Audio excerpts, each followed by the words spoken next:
네, 시작하겠습니다. 저는 신임 을지로위원장입니다. 경기도 안양시 동안구합 국회의원 민병덕입니다. 오늘은 소상공인 자영업자 올리는 쿠팡, 배민, 규탄 기자회견을 가지겠습니다. 10월 30일 날 9차 상생협의회를 했는데 큰 성과가 없었습니다. 그래서 마지막이라고 했었지만 다음 주 월요일 11월 4일에 상생협의회를 최종적으로 한 번 더 가진다고 합니다. 이제 주말이 남았는데요. 이 주말 동안에 쿠팡 배민에서 전향적인 자세를 가져서 소상공인 자영업자 올리는 이런 상황을 해결하기를 촉구하면서 이 기자회견을 마련했습니다. 오신 분들을 소개하겠습니다. 먼저 김남근 의원님 오셨습니다. 김태산 의원님 오셨습니다. 오세희 의원님 오셨습니다. 조계원 의원님 오셨습니다. 권양엽 의원님 오셨습니다. 김현장 의원님 오셨습니다. 박홍배 의원님 오셨습니다. 이용 의원님 오셨습니다. 이기현 의원님 오셨습니다. 그러면 그간의 을지로 TF 네 가지 분야에 대해서 경과보고를 말씀드리고 성명서를 낭독하도록 하겠습니다. 먼저 김남근 의원님 경과보고 읽겠습니다. 네, 국회 정무위원회 성북을의 김남근 국회의원입니다. 지난 8월 19일 저희 을지로위원회의 의원들이 쿠팡을 본사를 방문해서 쿠팡 사장단과 간담회를 가졌습니다. 그 당시 저희가 10대 요구사항들을 요구를 했고 그 10대 요구사항들을 해결하기 위해서 그 해당 분야의 소상공인 단체, 노동단체 등과 택배단체 등과 만나서 그 문제 해결을 위한 대안을 마련해가지고 한 달 후에 다시 의원단들과의 면담을 하자고 그렇게 요청을 했고 사장단 측에서도 그렇게 하겠다라고 한 바가 있습니다. 그 당시 10대 요구안 중에 하나는 먼저 배달앱 시장에 있어서 이 과도한 수수료 문제에 대해서 영세 소상인 우대 수수료를 도입하고 과대한 수수료를 낮추는 문제에 대한 대안이 필요하다라는 이제 그 내용이 있었고요. 그 다음에 쿠팡 이코노미스에 있어서는 정산 시기를 45일에서 60일까지 판매가 됐는데도 정산을 해주지 않고 그 기간 동안 오히려 판매자들한테는 선정산 대출을 받아가지고 5% 6%의 비싼 이자를 내면서 이제 운영하도록 하는 문제를 시급히 해결할 것들을 이제 요청드렸습니다. 그 뒤에 TMF 사태가 이제 발생을 하면서 쿠팡이 이렇게 시작한 시장 교란 행위가 우리 사회에 어떤 큰 피해를 입혔느냐를 단적으로 보여줬던 사건이기도 합니다. 또 하나는 이제 택배 기사들의 경우에 있어서는 이제 200개 중에 1개만 배달을 지원을 하더라도 그 배달 구역을 회수하는 소위 클렌징이라는 걸 하고 있는데 그게 이제 어느 언론에서 택배 기사들이 개처럼 뛰어다니면서 배달을 하고 있다라고 표현을 할 정도로 이제 새벽 시간에 뛰어다니면서 배송을 하다 보니까 과로사가 발생하는 그런 문제들이 있었고 또 택배 물류센터 문제 등 여러 가지 이슈들이 있었습니다. 그래서 그 문제에 대해서 관련 단체들과 만나서 한 달 후에 이제 개선 사항들을 협의하자고 그랬는데 그 사이에 쿠팡이 시간을 자꾸 늦추면서 많은 시간이 흘렀고 국감 때 많은 또 이슈가 됐고 우리 사회가 이제 이 쿠팡을 반드시 바로잡아야 된다. 이 쿠팡의 시장 교란행위, 노동질서 교란행위를 바로잡아야 된다는 지금 요구들이 강하게 나오고 있어서 11월 중순쯤에는 지금 쿠팡 사장단과 국회에서 다시 을지로위원회 의원들과의 어떤 면담을 통해 가지고 쿠팡이 이렇게 우리 사회를 교란하고 있는 문제를 좀 바로잡고 대사회적 합의를 하는 문제에 대해서 좀 논의를 하려고 하고 있습니다. 다음은 박홍배 의원께서 노동 이슈에 대해서 경과보고 드리겠습니다. 네, 국회 환경노동위원이고 더불어민주당 을지로위원회 위원인 박홍배입니다. 지난달 국정감사에 지난해에 이어 정종철 쿠팡 풀필먼트 대표이사 그리고 홍영준 쿠팡 CLS 대표이사가 증인으로 출석을 했습니다. 국회는 노동자를 사망에 이르게 한 열악한 노동 조건에 대해서 책임을 묻고 노동 환경에 대한 개선을 촉구했습니다. 그러나 쿠팡은 지난해도 올해도 국정감사에 연속해서 출석을 했지만 일관되게 책임을 부정하고 미봉책만 내놓았습니다. 국정감사를 앞두고 쿠팡 측은 택배 분류 인력 직접 고용 그리고 새벽 배송 택배 노동자 격주 주 5일제 등을 대책으로 내놓았습니다. 그러나 증원이 빠진 직고용은 의미가 없고 또 야간 할증을 고려하지 않은 격주 주 5일제 역시 미봉책에 불과합니다. 국정감사에서는 쿠팡 CLS의 클렌징 일부 조항 삭제에 대해 논의가 있었습니다. 그러나 클렌징 제도 자체를 폐지하라는 국회의 요구에 대해 홍영준 CLS 대표는 고객 피해를 방지하기 위해서 꼭 필요한 부분이다라고 말해 사실상 노동자에 대한 상시 해고 제도인 클렌징 제도 유지의 의지를 표명했습니다. 또 환경노동위원회 감사에서는 쿠팡 CFS가 취업 규칙을 불이익하게 변경해서 계속해서 근무하고 있는 일용직 노동자에 대해서 퇴직금을 지급하지 않으려는 꼼수에 대한 지적도 있었습니다만 끝까지 의혹을 부인했습니다. 그 외에도 많은 과로사, 블랙리스트, 그리고 은폐된 산재 등 해결해야 될 과제들이 산더미이지만 이 부분들에 대해서 명확한 답변들을 얻어내지 못했습니다.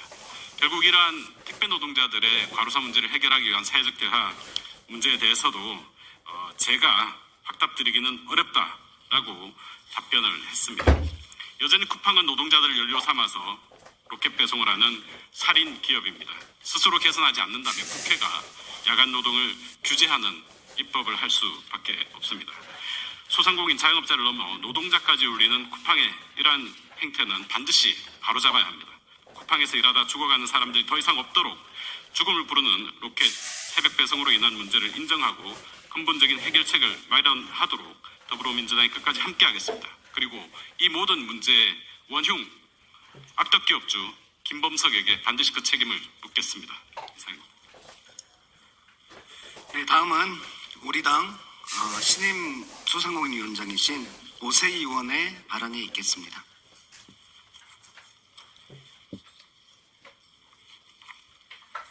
네, 소상공인위원장 오세희 의원입니다.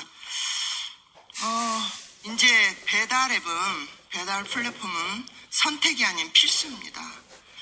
현재 국회 플랫폼사들은 각종 상생을 하겠다고 하지만 말로만입니다. 쿠팡과 배민의 플랫폼의 시장적 지위를 남용한 자세는 용납할 수가 없습니다.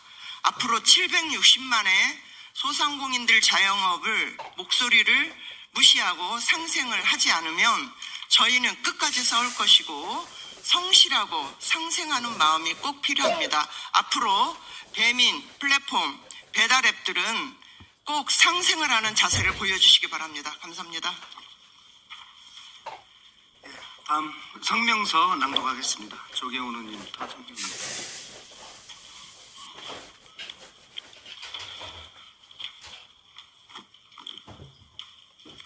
쿠팡은 이커머스 시장에서 확보한 시장 지배력과 와우 멤버십 기업 활기를 통해 순식간에 배달앱 시장의 점유율을 끌어올리고 있다. 후발 주자인 쿠팡의 공격적인 무료 배달은 와우 멤버십 기업 활기와 강력한 낙인 효과에 의해 가능한 프로모션이라는 것이 전문가들의 의견이다. 또한 9.8% 고율의 수수료 정책은 경쟁사에 판매하는 가격보다 동일하거나 낮은 가격으로 판매할 것을 강제하는 최해 대우 요구와 함께 시장 점유율 1위인 배달의 민족까지 따라가게 만들었다.